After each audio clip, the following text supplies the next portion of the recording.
mtu aliaye kutoka nyikani. Itengenezeni njia ya Bwana.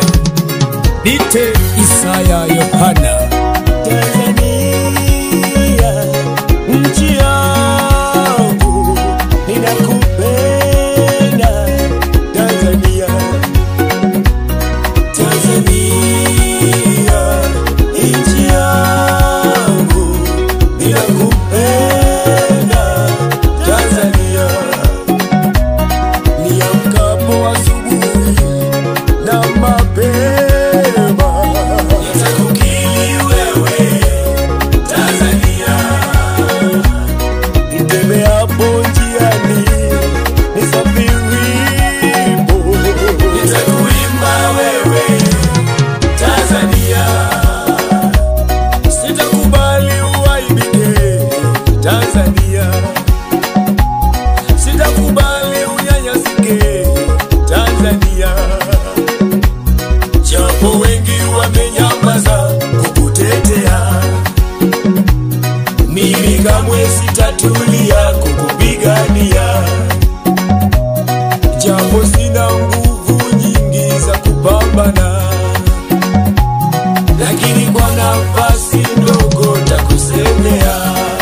Najua Tanzania ni kisiwa cha amani duniani, lakini kinachoondoa amani juu yako Tanzania, kwa namna yoyote, iwe jua ama mvua, takupambania. Hey, Tanzania ujue, tangu kale umekabidhiwa mikononi mwa mitume na manabii. Alisema Mungu amekuwekea walinzi juu yako, hawatanyamaza usiku wala mchana. Wayaonapo mabaya juu yako Tanzania, wapaza sauti kama tarumbeta kukutetea. Lakini huzuni, wote wamenyamaza kimya. Kilio, walinzi wako wamelala Tanzania. Kwa wimbo huu wako wenye huruma watakaosema, Isaya, umeanza kuingilia siasa, utapotezwa, utaumizwa.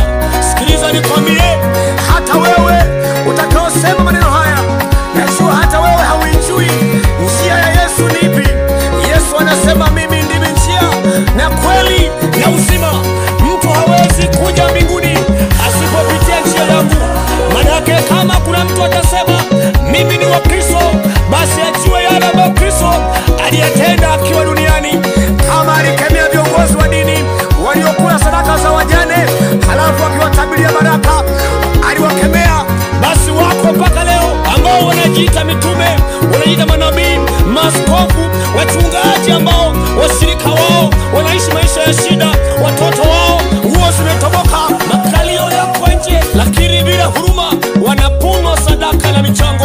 Yesu anasema, nataka rehema wala sio sadaka. Sadaka mtu atoe kwa moyo wa kupenda, moyo mkunjufu. Niliwahi kusali na bibi mmoja aliyeitwa Bi Aksa Chuyo. Bibi huyu ni mjane, lakini alitoa mchango wake, lakini mwisho wa siku aliongea kilugha akisema, lechekala nazizo malile mkale wacheha, yani Kiswahili, ngoja nikalete naza nyumbani nimalize ili mfurahi. Walijua ni lugha ya masihala, lakini kumbe ni machungu yaliyoko moyoni mwake.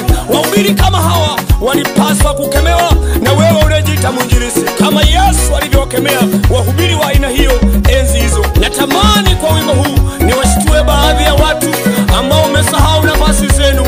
Nianze na baba yangu askofu mtoka mbali, popote ulipo, na kuona unapambana kwelikweli kutengeneza mfumo wa Bezaleli, mfumo ambao ni wa kishetani, ambao kazi yake ni kugundua mchungaji nani wa seksheni gani hajaleta mapato ili umkamue kisawasawa. Nikuulize, Anania na Safira walipoharibu waligundulika na mfumo wa Bezaleli? Hapana, rudi msalabani. Bado unao nafasi kubwa, tena unao watu wengi wanaweza kukusikiliza. Nafasi kama hiyo ningekuwa nayo mimi, ningeitetea nchi yangu ya Tanzania. Watu wanauawa, nisingenyamaza. Watu wanatekwa, nisingetulia.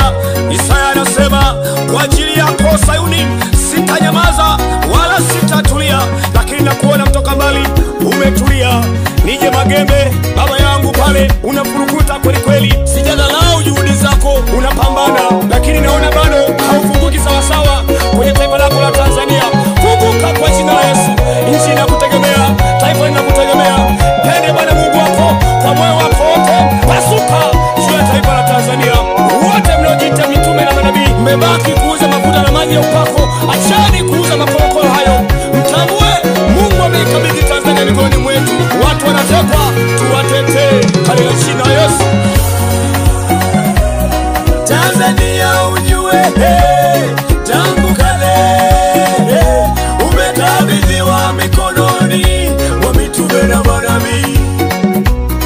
Wayaonapo mabaya juu yako Tanzania, wapaza sauti kama tarumbeta kukutetea.